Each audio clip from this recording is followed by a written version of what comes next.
Bienvenue dans cette aventure exceptionnelle. Aujourd'hui, je vais vous raconter comment j'ai survécu 100 jours dans Minecraft. Entre exploration, construction, combat et imprévus, chaque journée a été un défi. Préparez-vous à découvrir mon parcours, mes stratégies et mes moments les plus intenses. C'est parti pour 100 jours de survie. Dans la moiteur d'une jungle, je pris racine. Le bois fut ma première conquête, la pierre mon premier outil. J'ai semé l'espoir en graines et trouvé la douceur d'une pastèque. Quand la nuit s'abattit, je descendis sous terre et une géode scintilla comme un secret ancien. Dans les cavernes, l'ombre d'un creeper troubla mon pas.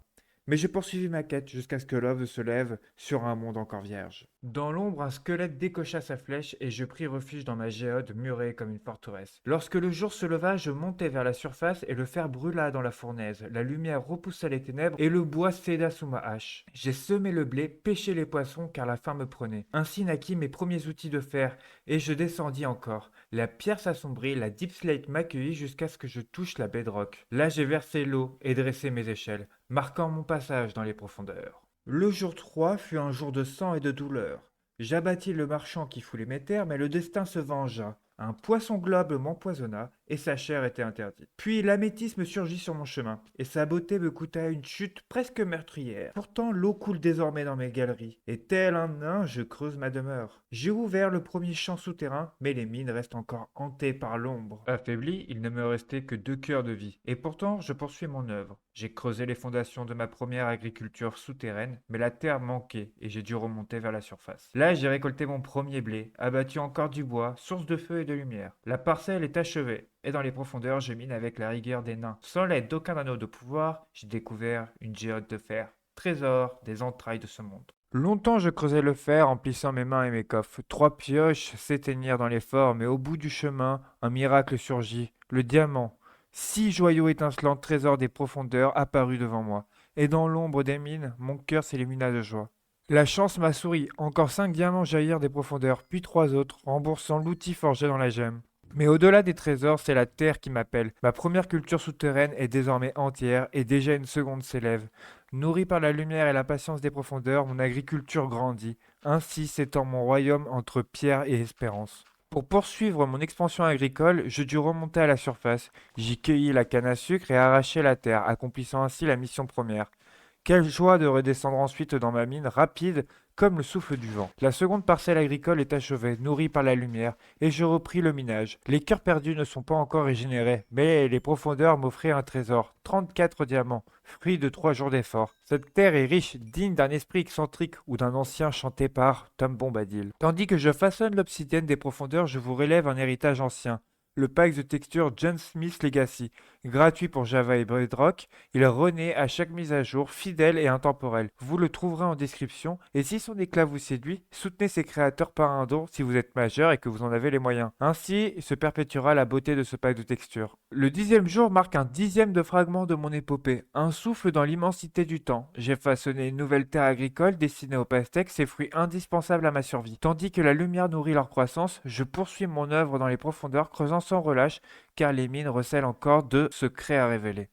Jour 11. On entre dans le vif du sujet. J'agrandis ma base, prépare l'emplacement du portail du Nether et je crafte enfin ma table d'enchantement. Armure de diamant sur le dos, outils enchantés en main, je récupère mes plantations comme toujours. Mais il est temps de passer aux choses sérieuses. Avec seulement 2 cœurs et demi, je traverse le portail. Je spawn dans une forêt rouge, heureusement équipé de mes bottes en or. Un ghast m'attaque, je tente de renvoyer son projectile et je perds un cœur de plus.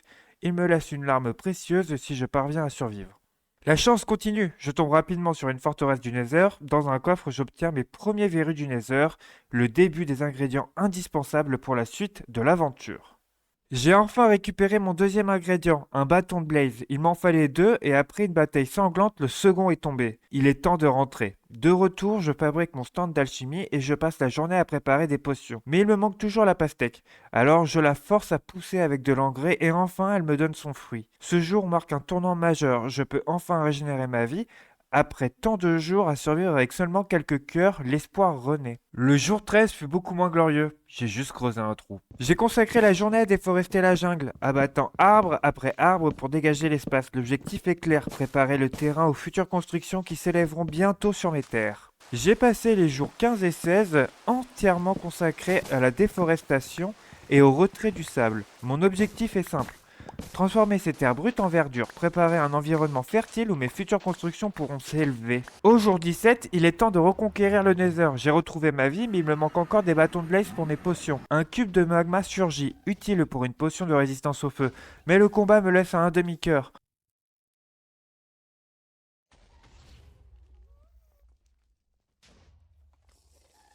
On n'est pas passé loin de la catastrophe. Heureusement, il me donne une crème de magma, je prends une retraite tactique, récupère la poudre lumineuse, puis passe la nuit entière à préparer des potions. Mieux préparé, j'ai trouvé un spawner à blaze. Je l'ai aménagé sommairement et passé la journée entière à abattre ces créatures de feu, accumulant les bâtons indispensables pour mes potions. Au 19e jour, je pars en exploration et passe plusieurs jours à découvrir les environnements de mes terres. À long terme, tout ce qui baigne dans la lumière m'appartiendra. J'échantillonne de nouvelles ressources comme le bois d'acacia et je récupère du cuir. Le paysage est magnifique et je trouve un village, rassurant de savoir qu'il est proche de ma base. Mais la rencontre avec des bandits tourne mal. Je tue leur chef et prends la fuite. C'était beaucoup trop dangereux, je ne devrais pas faire ça. Je découvre enfin ma première émeraude, peut-être le début d'une longue série. Sur ma route, un temple sous-marin. Bien trop tôt pour l'explorer. Je tombe ensuite sur un beau village au pied d'une falaise. Et au soleil couchant, dans un portail du Nether abandonné, je trouve 2 lodestone. Je pensais que c'était rare, mais ce ne seront peut-être pas les dernières. Au jour 21, je tombe sur une tour de pillard, mais je n'ai pas l'équipement pour affronter un tel danger. Paysan, face à une forteresse, je préfère rester à distance. L'exploration attendra, ma survie passe avant tout. Je découvre des chèvres insolites. Puis, dans un village, je mets la main sur des patates et des carottes à planter chez moi. Enfin, je trouve l'une des ressources que je cherchais, du bois de sapin. J'en récolte jusqu'au bout de la nuit. Quel plaisir de tomber sur un biome différent, loin de la savane, des plaines et de la jungle. Le jour suivant, je découvre un village des neiges, parfait en période de Noël, mais je garde mes idées pour plus tard, afin d'éviter le plagiat. Dans un coffre, 3 diamants m'attendaient. Plus loin, un marais, sans les moires de Torséchine. Je récupère tout de même des bibliothèques, une ressource précieuse pour mes enchantements. Le jour 24 fut marqué par plus de 1000 blocs parcourus. Je rentre enfin à la maison, sous la pluie avec seulement la moitié des ressources espérées. À peine arrivé, je commence la terraformation. Je veux une maison où prendre mon petit déjeuner. Le sable disparaît entièrement de l'emplacement prévu et pendant que la nuit s'installe, je creuse les nouvelles parcelles d'agriculture. Je commence enfin la construction de ma maison. Nul en architecture, je m'inspire d'un screen trouvé sur internet. Comme dirait un certain youtubeur, mes 2 neurones dédiés à la construction se battent en duel et produisent des résultats plutôt insolites. Merci à l'entre du maître d'avoir rendu ça normal. Au final, le bâtiment ne ressemble pas au modèle, mais reste fidèle au lore que je veux reproduire. Certains auront peut-être déjà deviné. Je termine la journée en creusant l'intérieur. Jour 26, rien de glorieux aujourd'hui. J'ai simplement creusé un énorme trou. Voilà. J'ai besoin de bois, alors je plante un carré de 4 par 4 et le nourris d'engrais surpuissants pour faire pousser du sapin. Substance blanche nutritive. Je commence le plancher, les murs, les portes. Je détruis, je reconstruis. J'ajoute des sursalles. La nuit venue, je combats des fantômes détestables. Et je finis la journée en érigeant encore des murs. Jour 28, toute la journée est consacrée à récolter du sable, le faire cuire en sandstone, puis en sandstone poli, histoire de corriger une erreur de goût. J'ai aussi commencé à recouvrir le toit. Diantre, je ne veux pas de la terre en guise de plafond. Jour 29, je peaufine les toits en ajoutant de la lumière, puis je prépare le sol. Je veux une maison digne d'un hobbit riche. Pas d'un pauvre pécor avec de la mousse en guise de plancher. J'ajoute quelques détails, hésite sur le rendu, mais décide de garder ainsi pour l'instant. Le dernier mur est achevé, la maison peut être considérée comme terminée, même si la décoration attendra que j'ai des idées et les ressources nécessaires. On entre par une belle porte ronde, à gauche les cuisines, puis le garde-manger dans la salle voisine. En face, une pièce qui deviendra sans doute une chambre ou une salle des coffres. Enfin, la dernière pièce accueillera la salle à manger. Je peux être fier de moi. Merci au screen d'internet pour l'inspiration. Et je termine cette journée par cacher les parties qui dépassent pour harmoniser l'ensemble. Jour 30, je commence la journée en récoltant et remplaçant mes cultures. Puis j'installe enfin ma table d'enchantement entourée de bibliothèques. J'en ai trop, certes, mais ça pourra toujours servir. Ensuite, direction la mine. Et là, coup de chance immédiat, je tombe sur des diamants. En détruisant du gravier, encore des diamants. Une veine après l'autre, comme si le sol voulait me récompenser. Je les laisse en place pour le moment. Je reviendrai les chercher quand j'aurai une pioche fortune. La patience paiera. Jour 31, je ne savais pas trop quoi faire aujourd'hui, alors j'ai décidé de couper assez de bûches pour ne plus avoir besoin de dire Brisinger pour allumer le feu. Une journée simple, presque méditative. Je pars à la recherche du village qui se trouve non loin de chez moi. Et je le retrouve enfin. Je renforce aussitôt ses murs. Hors de question de finir comme le mur Maria. Pas de titans ici, mais les zombies suffisent largement à motiver les travaux. Avant la nuit, j'allume plusieurs torches autour du village. L'ambiance change aussitôt, on se croirait dans un vieux sanctuaire oublié. Je termine la journée en recoupant du bois. Dans certains mondes, renforcer ses défenses est la clé de la survie, n'est-ce pas Naofumi? Au jour 33, je retourne à mon village. Enfin, Eldarim désormais. Oui, la référence est bien là, discrète mais assumée. J'achève le tour complet de la palissade en bois. Eldarim est désormais protégé, ceinturé, comme un petit bastion des terres du milieu. La nuit tombée, je mets les villageois à l'abri et leur attribue leur métier. Comme je ne maîtrise pas encore toutes les professions, je mise sur du simple et efficace, des fermiers. Les patates, les carottes et le blé, ça se vend vite, ça pousse vite et ça rapporte vite. Une économie modeste mais solide pour lancer Eldarim sur de bons rails. Je prépare la première parcelle d'agriculture à l'extérieur du village et comme j'ai peur des zombies, je pose des barrières tout autour histoire de ne pas finir en casse-croûte nocturne. Avant même d'avoir terminé, je retourne à ma base chercher des patates et des carottes. Et voilà, en ce 34e jour, j'effectue mon tout premier échange avec un villageois. Une petite victoire, mais une victoire quand même. La nuit tombée, les fantômes commencent à tomber au-dessus de ma tête, alors je décide d'aller dormir. Une bonne nuit de repos, ça vaut tous les anneaux de pouvoir. Jour 35, il faut aplatir le terrain pour les futures fermes. Et oui, c'est long, très long. Je laboure les terres patiemment, bloc après bloc. Une fois la nuit tombée, je plante les dernières graines qu'il me reste, histoire de rentabiliser chaque minute. Et là surgit un spider jockey. Normalement, c'est censé être rare. Mais comme je suis trop nombreux pour lui, je l'ai éliminé sans difficulté. Jour 36, je suis encore retourné à la base chercher des citrouilles. Et voilà exactement pourquoi les barrières sont essentielles. Sans elles, ce champ aurait fini envahi par tout ce qui traîne la nuit. Au moins, le deuxième champ est terminé. Eldarim commence à ressembler à un vrai domaine agricole, protégé et organisé, où même les citrouilles ont leur place dans l'ordre du monde. Je retourne à la base récupérer la table d'enchantement. Autant profiter pleinement des niveaux de mes villageois tant qu'ils sont motivés. Une fois de retour à Eldarim, j'installe quelques villageois dans des cellules, pas trop petites évidemment, on n'est pas à Marie-Joise. Simplement pour faciliter les échanges et éviter qu'ils se dispersent comme des hobbits après un banquet. Nouveau champ en approche, je commence par monter les murs de protection parce qu'un bon fermier est un fermier vivant. Le plus agaçant dans tout ça, c'est l'irrigation. Trouver le bon emplacement, vérifier que tout est bien hydraté, un vrai casse-tête. Une fois l'eau maîtrisée, je laboure la terre puis je plante enfin les cultures. Et pour couronner la journée, un nouveau villageois rejoint sa cellule, confortablement installé évidemment, prêt à devenir un futur pilier économique d'Eldarim. J'ai passé encore une journée consacrée à construire de nouveaux emplacements de ferme. Vous devez commencer à en avoir marre. Et moi aussi, un peu. J'espère que ma narration vous tient encore éveillé parce que la routine agricole n'est pas prête de s'arrêter. Mais au moins une bonne nouvelle, j'ai récupéré ma première récolte et la vente m'a rapporté 18 émeraudes. Le profit commence enfin à couler doucement mais sûrement et pour couronner le tout, j'obtiens une Touch Fortune 2. Le reste de la journée, je l'ai passé à détruire la maison du village. Au jour 40, toujours plongé dans la déconstruction du village, pierre après pierre, souvenir après souvenir, mais au milieu des ruines, une idée brillante. J'installe un fléchier. Apparemment, ces braves gens achètent des bâtons contre des émeraudes. Et c'est très rentable. Résultat, 32 émeraudes en un clin d'œil. Le commerce tourne, Eldarim prospère et moi je découvre la joie d'un business modèle basé sur des bâtons. Oui, des bâtons. Et si un jour je retrouve un moyen de réduire encore les prix, je le ferai. Imaginez un stick, une émeraude. Au jour 41, je commence par récupérer toutes les cultures, en particulier les patates. Je suis persuadé que ça peut devenir une vraie mine d'or verte. Avant de penser au profit, je dois terminer le champ. Retourner la terre, replanter, vérifier que tout est bien aligné. Une routine, mais une routine qui rapporte. J'échange ensuite mes citrouilles. Et la surprise, les villageois me proposent une hache en fer enchantée pour 15 émeraudes. Une offre pareille, ça donne presque envie de devenir bûcheron professionnel. De partir dans les bois comme un héros de conte nordique. La nuit tombée, je m'attaque à l'irrigation du prochain champ. C'est long et fastidieux. Je commence la journée en échangeant mon bois avec des fléchés. Et voilà, mon premier stack d'émeraude. Une étape symbolique et presque un rite de passage dans la vie d'un seigneur d'Eldarim. Le commerce tourne, les coffres se remplissent et l'économie locale prospère grâce à des bâtons. Qui l'eût cru? Je poursuis ensuite le travail sur le champ en plantant carottes et blé pour assurer la rotation des cultures.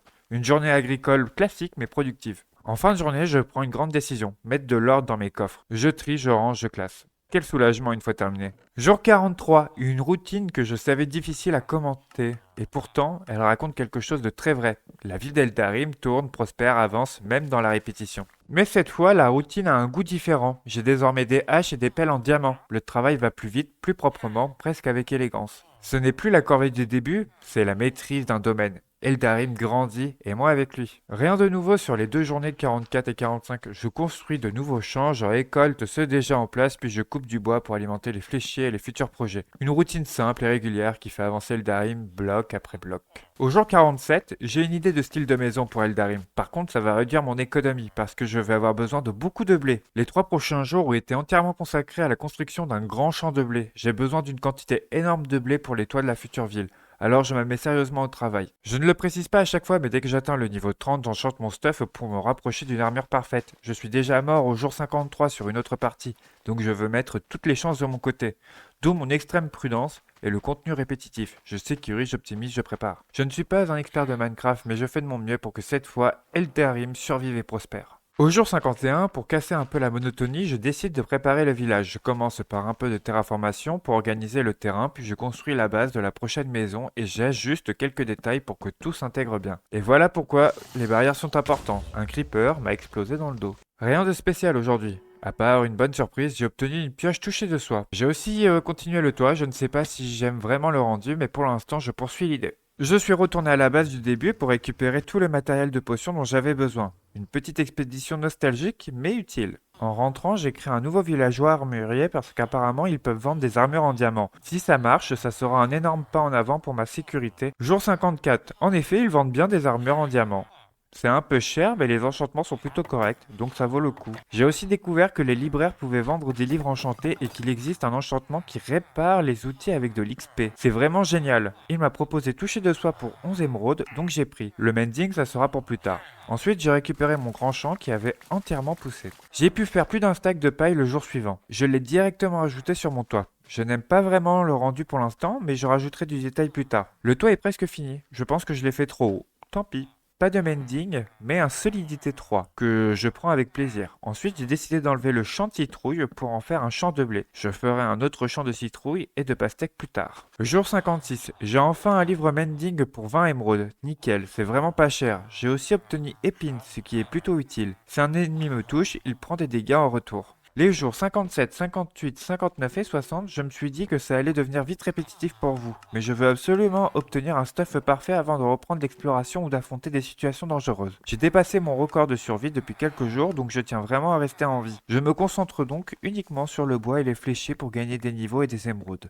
C'est de loin le plus rentable pour l'instant. Les plantations prennent trop de temps à récolter et à replanter, alors je mets cette partie de côté pour le moment. Au jour 61, j'ai enfin une pioche fortune 3. Un énorme pas en avant pour la suite de l'aventure. Je décide aussi de commencer les fusions de stuff pour obtenir des équipements parfaits et voici le plastron terminé. J'ai commencé à travailler sur le casque mais il me faut 21 niveaux. Avec les échanges, j'en ai obtenu que 16. Je termine donc la journée en récupérant mes plantations. J'ai enfin les niveaux nécessaires donc le casque est presque terminé. Il ne me manque plus qu'épine et mending. Et voilà, le casque est parfait. Enfin presque parce que j'ai oublié de le renommer. Donc on est encore loin de la vraie perfection. Les jambières sont faites aussi. Il ne me manque plus que les bottes. J'arrive à les fusionner pour pas trop cher au début, mais là l'enclume me demande 27 niveaux pour ajouter chute amortie 4. C'est extrêmement cher. Je termine la journée au niveau 19, j'ai quand même réussi à mettre épine 3 sur les bottes. Jour 63. Je profite de mes niveaux assez bas pour me fabriquer les outils parfaits. Je commence par une pioche touchée de soie, indispensable pour certains blocs délicats. Ensuite, je prépare la pioche fortune parce qu'on va enfin pouvoir dupliquer du mithril et vraiment accélérer la progression. Je vous présente l'éclat de Vélénor, ma fidèle hache. Je lui mettrai tranchant plus tard, quand j'aurai les niveaux nécessaires. Mais là, j'atteins mes limites en termes de répétitivité. Alors, je pars dans ma mine chercher mes diamants. Et je vais passer énormément de temps à prendre chaque minerai de fer de la veine de fer. J'y passe littéralement tout le reste de la journée, sans rien faire d'autre. Jour 65, je suis de retour à la base et j'utilisais du rein pour fortuner tout le fer. Résultat, plus de 8 stacks de fer, un vrai trésor industriel. Ensuite, je suis parti sur du minage optimisé. Et je tombe sur des minerais de diamants. 5 minerais de diamants pour 11 diamants. Une belle compensation. Je retourne ensuite en Eldarim pour finir tranquillement la journée. On reprend la routine, échange avec les villageois et quelques enchantements. Après la petite pause, tout ça semble beaucoup plus supportable, presque reposant même. J'en profite pour enchanter une pelle histoire de continuer à compléter mes outils parfaits. Au jour 67, je me rends compte que je n'ai toujours pas fabriqué d'épée ni d'arc parfaitement enchantés. Il est temps d'y remédier. Je commence donc par l'épée, histoire d'assurer mes combats au corps à corps, Puis j'enchaîne avec l'arc pour compléter enfin mon arsenal. Le jour suivant, j'ai fabriqué une houe, parce que les autres enchantements proposés ne sont vraiment pas terribles aujourd'hui. Rien de très excitant côté magie, donc autant avancer sur l'utile. Je passe ensuite le reste de la journée à récupérer les champs. Jour 69. Qu'est-ce que je suis censé faire, à votre avis? Bon, je décide de finir ce toit une bonne fois pour toutes. J'ajoute quelques détails, je ferme enfin les ouvertures pour éviter les courants d'air, puis je prends un moment pour contempler le résultat. En vrai, la forme générale est un peu bizarre, mais ce n'est pas un problème. Les maisons que j'imagine n'ont jamais été dessinées par un architecte. Elles vivent, elles se tordent, elles suivent l'inspiration du moment. Je commence par enchanter un arc histoire de compléter un peu plus mon arsenal. Enfin, je me dis que j'ai largement assez de paille pour terminer le toit d'une des petites maisons que j'avais construites plus tôt. Je commence donc par essayer de faire une petite cheminée, puis j'attaque le toit. Et franchement, le rendu est super. La paille donne un charme rustique et qui colle parfaitement à l'ambiance du village. Pour finir la journée, j'enchante une épée. Il ne manque plus qu'affilage pour qu'elle soit parfaite. Au jour 71, j'obtiens finalement affilage assez rapidement. Je fusionne donc mes épées dans la foulée. Une épée parfaite sera bientôt à moi, il ne manque plus qu'un peu d'XP. Et voilà qu'avant que la nuit tombe, je tiens enfin entre mes mains Narzilborn, complète et prête pour l'aventure. Maintenant, je passe à l'arc. Il ne manque pas énormément de niveaux non plus. Promis, on en a bientôt fini avec les enchantements. Le jour suivant, mon arc est enfin terminé. Dites bonjour à Neytiri. Avec ça, je me fabrique aussi un petit bouclier histoire d'être vraiment tranquille côté enchantement. Je pars ainsi dans le Nether pour affronter la chaleur, les piglins et tout ce que le monde brûlant décidera de me lancer. Au jour 73, j'obtiens ma première tête de Wither. Ce n'est pas du tout ce que je cherchais, mais je prends quand même. Ça reste une belle prise. De toute façon, je n'ai pas l'intention de les farmer tout de suite. Le boss des 100 premiers jours ne sera clairement pas le Wither. Une fois le spawner retrouvé, je passe le reste de la journée à éliminer des blazes pour récupérer leurs bâtons. Je passe la journée à préparer des potions pour mon prochain grand voyage. Avec tout ce que j'ai brassé, je pense être largement prêt de ce côté-là. J'en profite aussi pour assembler une bonne quantité de blocs que je trouve jolis, histoire d'avoir de quoi construire en sécurité si besoin. Je récupère ensuite mon coffre de laine, puis je pars dans le Nether pour poser une magnétite que je lie à ma boussole avant de ressortir aussitôt. Tout est prêt, le voyage peut commencer. Mais avant ça, je reconnais immédiatement ce son, grâce à la vidéo des 3000 jours du maître. Le jour suivant, je pars à la recherche du camp de pierre que j'avais découvert lors de la toute première exploration. Le souvenir est un peu flou, mais je suis déterminé à remettre la main dessus. Sur le chemin, je tombe sur une ruche d'abeilles, impossible de résister. Je l'échantillonne proprement, histoire d'ajouter un peu de douceur et de biodiversité à ma base. Vous voyez cet éclair? Il est tombé sur des cochons, ce qui a donné des pigmans. Et j'ai littéralement bugué 10 bonnes secondes avant de comprendre ce qu'il venait de se passer. Une scène improbable mais mémorable. J'ai enfin retrouvé l'objet de ma convoitise. J'installe donc un portail du Nether. J'espère ne pas avoir à poser trop de blocs, car j'en ai pas tant que ça. Bien évidemment, le portail apparaît dans le vide. Je prends donc ma potion immédiatement, pas question de tenter le destin. Grâce à ma boussole magnétisée, je repère la direction de mon portail d'origine. Voilà à quoi elle servait. Il ne me reste plus qu'à construire une plateforme solide, et en avançant, je tombe sur une seconde forteresse, et en plus elle est remplie de withers. Parfait pour plus tard. Je pense qu'il est temps de changer de direction. La boussole indique droit devant, alors je continue de ce côté. J'obtiens un petit succès en chemin, puis, enfin, le portail. Quand je regarde derrière moi, je me dis qu'il y a clairement bien plus de 1000 blocs parcourus pour arriver jusqu'ici. Un vrai pèlerinage à travers le Nether. Je décide alors de sécuriser au maximum le chemin avec les blocs qu'il me reste. Et honnêtement, on ne dirait pas comme ça, mais c'est super long. Le jour suivant, je continue la construction de mes protections. C'est long, répétitif, mais nécessaire. Et honnêtement, j'ai besoin de combat. En 78 jours, il n'y en a presque pas eu, et ça commence à me manquer. La nuit tombe, et enfin quelques chefs de bandits apparaissent. Le problème, c'est qu'ils ne sont pas seuls. Une vague de mobs les accompagne, bien trop nombreuses pour être ignorées. Alors je fais ce que ferait tout aventurier expérimenté, je cours pour ma vie et pour garder mes cœurs. J'ai voulu continuer à farmer les bandits, mais aucun chef de clan n'est apparu. Après quelques minutes à tourner en rond, j'ai laissé tomber. Je suis retourné dans le Nether pour avancer sur le pont. Quelques blocs posés, un peu de progression, rien de plus. Au jour 80, j'ai simplement continué les protections aujourd'hui. Rien de particulier à signaler, juste du travail lent et régulier sur le pont. Pas glorieux mais nécessaire pour sécuriser le trajet.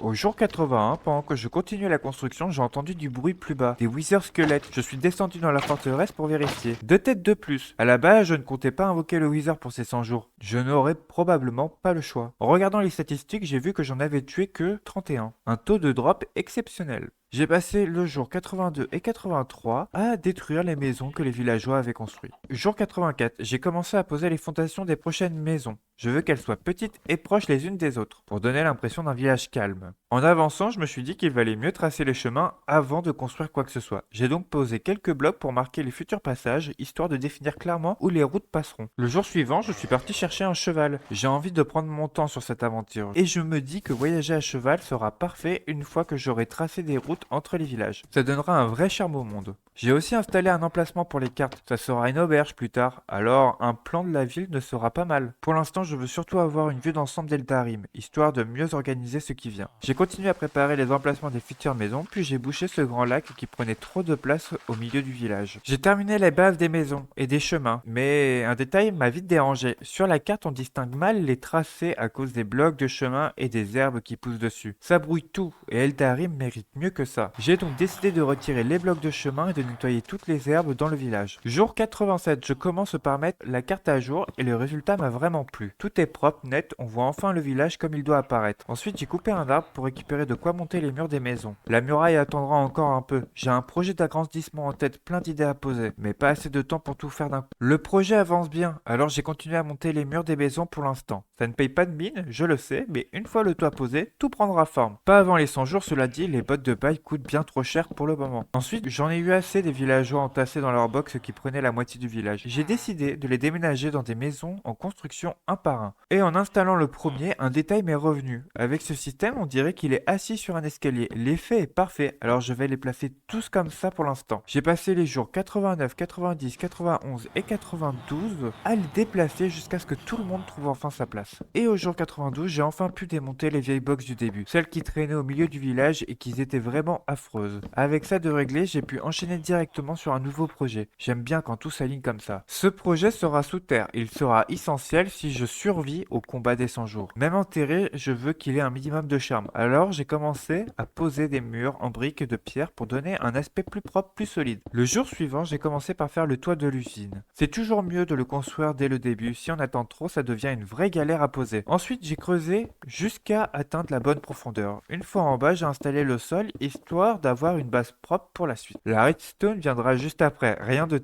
très compliqué. Pour commencer, je pose les premiers rails. Aujourd'hui, direction le Nether. J'ai besoin de quartz et d'or pour avancer sur l'usine, alors je suis parti en expédition. Rien de très compliqué, juste une récolte nécessaire pour la suite du projet. Jour 95. Aujourd'hui, j'ai posé les blocs de redstone qui alimenteront les rails de propulsion, ainsi que toute la zone de récupération. Rien de très compliqué, même avec mes connaissances limitées en redstone. Le principe est simple. Dès que le wagonnet passe sur l'entonnoir, un comparateur le détecte et coupe le rail. Si l'entonnoir reçoit un item, le wagonnet s'arrête, vide tout son contenu, puis repart une fois le tri terminé. Ça évite les wagonnets qui filent sans se vider. Honnêtement, la ferme ne produira probablement jamais assez pour remplir un wagonnet entier. 2 ou 3 entonnoirs côte à côte auraient largement suffi. Mais au moins, le système est propre. Il ne me reste plus qu'à terminer le champ. J'ai commencé par poser l'eau, puis j'ai labouré toute la zone jusqu'à ce que la terre soit bien prête. J'ai installé le métier du villageois à sa place, histoire qu'il reconnaisse immédiatement son poste. Ensuite, j'ai planté le blé, rangé après rangé. Le champ est enfin opérationnel.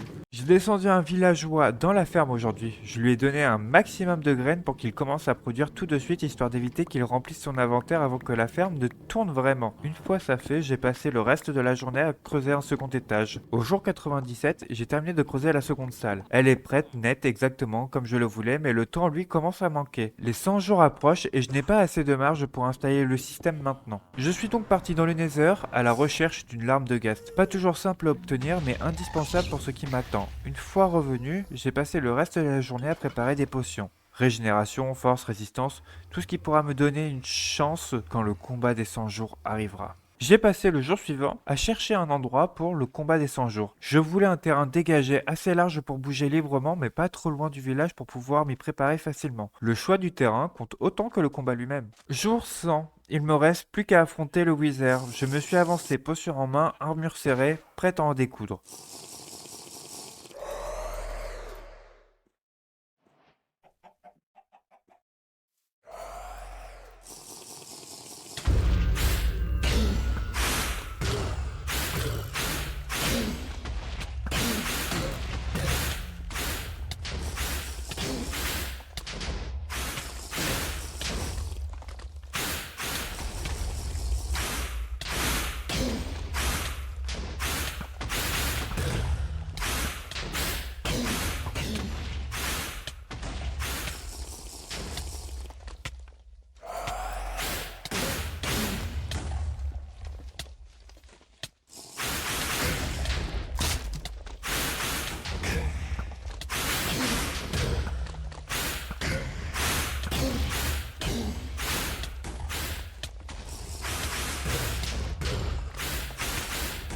Le combat a été un chaos total, pas assez préparé, pas assez équipé, et le Wizard ne pardonne pas. Je suis tombé, balayé, comme si je n'avais jamais existé. Mais la mort ici n'est qu'un passage. On peut revivre, se relever, apprendre de ses erreurs, transcender la chute pour repartir plus fort. Le Wizard n'a gagné qu'une bataille. La suite, elle, reste à écrire.